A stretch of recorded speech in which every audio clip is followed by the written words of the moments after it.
नमस्कार दोस्तों, आप और आपका परिवार स्वस्थ सुखी और समृद्ध बना रहे, इन्हीं सभी शुभकामनाओं के साथ आपका मेरे YouTube चैनल हिट एंड पिट में बहुत बहुत स्वागत है। जो आज मैं जानकारी लेके आया हूँ, आपके पसंदीदा फल के बारे में जानकारी लेके आया हूँ। तो दोस्तों, ये था देसी आम। अभी देसी आम में और आम हम दो प्रकार के हैं, एक है देसी आम और एक है कलमी आम।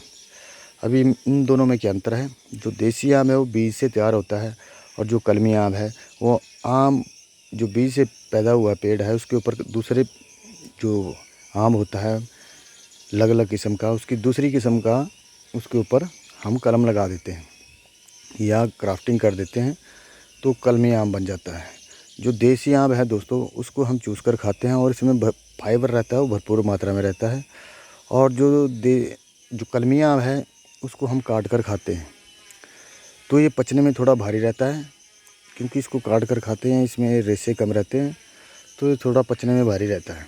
जो देसी आम है वो पचने में बहुत आसान है, ये 40 से 1 घंटा तक पचने में ले लेता है, जबकि कलमी आम इससे थोड़ा सा ज़्यादा ले सकता है।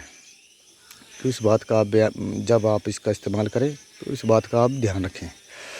आम कच्चे हों चाहे पक्के दोस्तों, ये सबको पसंद है।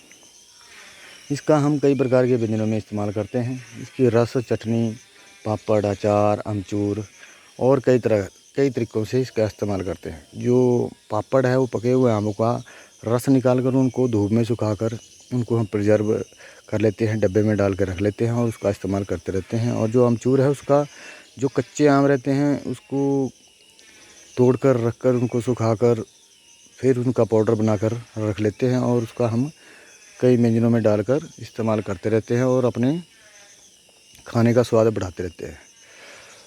दोस्तों, जो पका हुआ आम है इसमें काफ़ी मात्रा में खनिज, विटामिन, शर्करा और पौष्टिक तत्व पाए जाते हैं। ये खाने में मीठा, चिकना, तृप्तिदायक, सोच साफ लाने वाला रहता है, हृदय को बल देने वाला, वीर्य की शुद्धि और वृद्धि करने वाला है। दोस्तों, ये वायु व पित्त नाशक है, परंतु कफकारक है, इस बात का विशेष ध्यान रखें। दोस्तों, ये कांति को प्रदान करता है, ये भूख को बढ़ाने वाला है, रक्त शुद्ध करने वाला है, इसलिए इसका नियमित इस्तेमाल ज़रूरी है।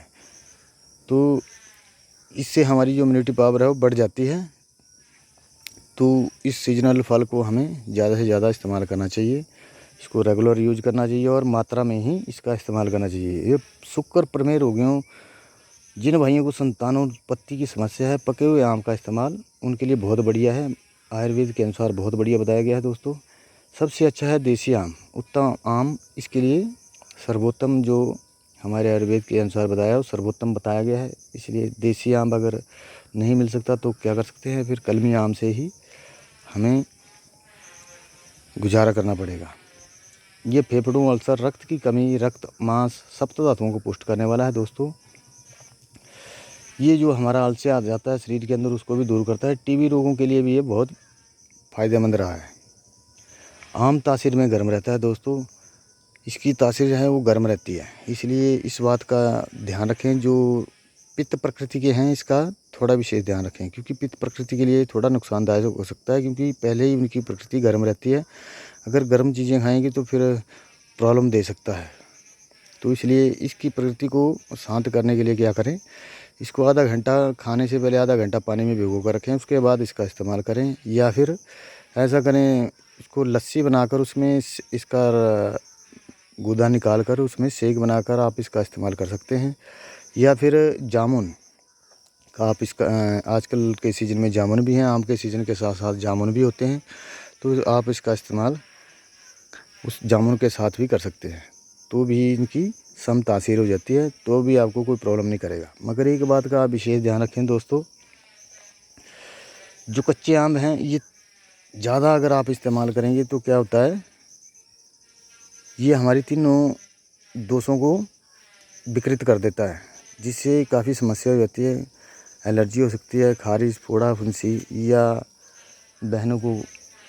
माता बहनों को जो मासिक धर्म की समस्या है वो बढ़ सकती है, जिससे उनको महीने में 2 या 3 बार मासिक धर्म आने के लक्षण हो सकते हैं। तो इस बात का विशेष ध्यान रखें। और जो भाई हैं उनके लिए भी कच्चा आम थोड़ा सा ज़्यादा खाने से उनको प्रॉब्लम हो सकती है, उनके शुक्राणुओं में कमी आ सकती है।